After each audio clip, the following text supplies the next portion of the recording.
Well, thank you and good afternoon, everybody. It's a pleasure to join you by Skype, if not in person.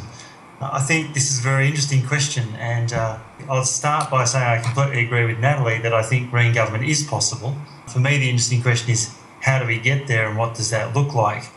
From an ACT Greens perspective, we've had a role of some form or another in government for the last two terms, both the current term and the term before that. Again, by way of context, in the ACT we have a single house of 17 members that is responsible for state government and local government functions. We don't have an upper house, and so when we hold the balance of power in the one house, we hold the whole of the balance of power as such. At the 2008 ACT election, there were 4 Greens elected, and we held the balance of power then. At that time, we drafted a written parliamentary agreement with the Labor Party to form government. We didn't actually join in the government. We stayed on the crossbench. We remained as non-executive members. We voted on each legislation as it came before the Parliament, and we used our written parliamentary agreement to sort of shape the policy agenda that played out over that 4-year term. We had quite a lot of success, and I think the highlight of that was we now have a legislated greenhouse gas reduction target of 40% below 1990 levels by 2020. So a very ambitious target, one that matches the science, and they're the sort of examples we were able to put those through without playing a role in the executive government by simply having this written agreement.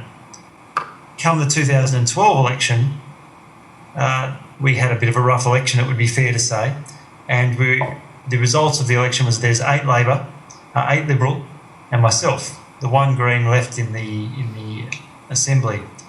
And this, of course, proved to be a challenging role for our party to think about what was the best way to play a role in the Parliament and in government with just one member, but very clearly still a balance of power. And there had been discussion about, right through the previous term, about whether the Greens should in fact play a role in executive government to join the ministry or not. And we had quite a bit of debate within the party, and we, to some large extent, left that decision until after the election to see what the outcome of the election was. We asked ourselves a lot of questions in trying to work out what that role should be. If we were to take up a ministry, how would we be positioned inside government? Could we have sufficient influence, or would we simply be swallowed up by a cabinet that was, we have a 5-member cabinet, 4 Labor members and 1 Green? Would we be swamped, or would we be able to have a significant influence? How would we work on our own issues outside of that executive government role and continue to push a Greens agenda? We also had to ponder the questions, the practical ones, of would we have time to run our own Greens agenda in addition to simply fulfilling ministerial duties, and also contemplate what the public perception would be of us taking that role for the first time in the ACT. We were, of course, preceded by our colleagues in Tasmania, who'd taken on the role just a couple of years earlier, and we'd certainly had significant discussions with them because they had been through that similar situation, and we took, I guess, some of the lessons that they'd learned in thinking about that. Ultimately, as you would have gathered from the introduction, we did decide that I would take on a ministry or ministries on behalf of the party, and we spent quite a bit of time devising the rules of being in cabinet. We've in fact set up an arrangement whereby I am a full member of cabinet, but I have a freedom to step outside of cabinet solidarity. So we've maintained cabinet confidentiality, but not necessarily cabinet solidarity. I'm able to disagree with the rest of the cabinet on a position, and I won't go into the technical details, but we felt that enabled the Greens to retain our identity whilst playing a functional role in government. The key question, of course, is how has that been? Well, I think it's fair to say it's a constant pressure. Just the inevitability of being the one member that has the balance of power. We are constantly required to take a position on every single issue. Whether they're of particular interest to us or not, we must take a position. But we did form the view that this was perhaps better being in the cabinet process at the front end of the decision than perhaps being what might be described at the end of the pipe and simply having to sit in Parliament and respond to everything reactively as it came up, but rather to be involved in the development process as matters come through the government.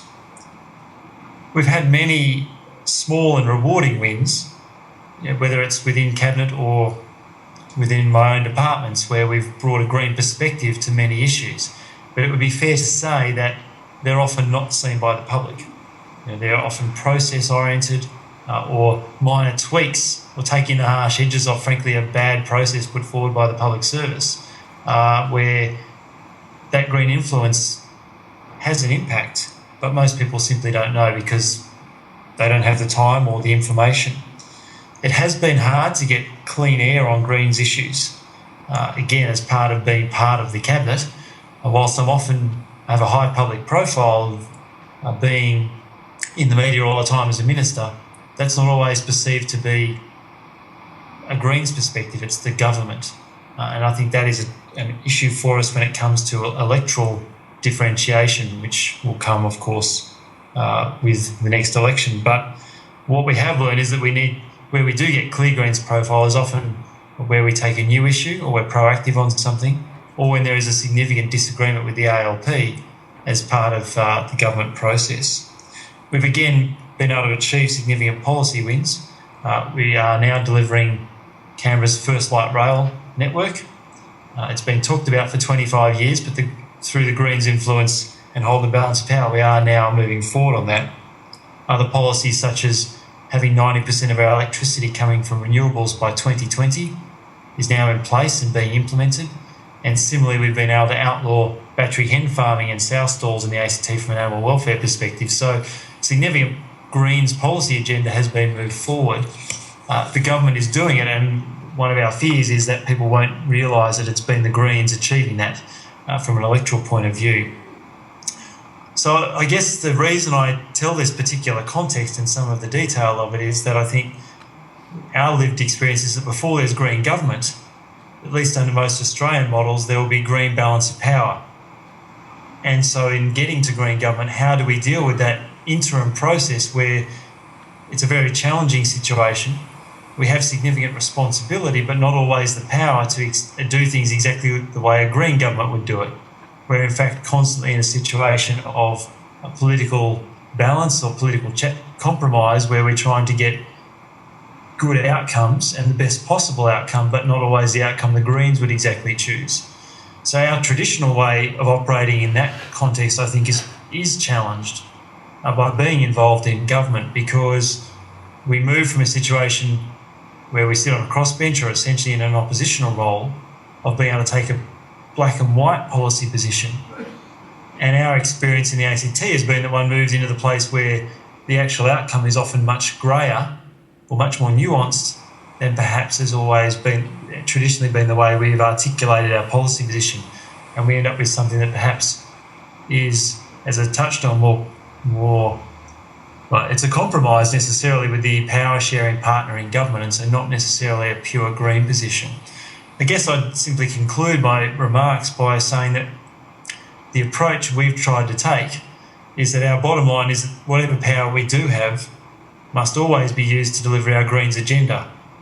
Beyond that, everything else is really a tactical discussion of perhaps how do we best get there. And that's perhaps the thought I'll leave us with today, is that that is the debate that we've been having in the ACT of what's the best way to keep moving towards that place of getting to Green government, and how do we, in the meantime, use our balance of power opportunity to get us there.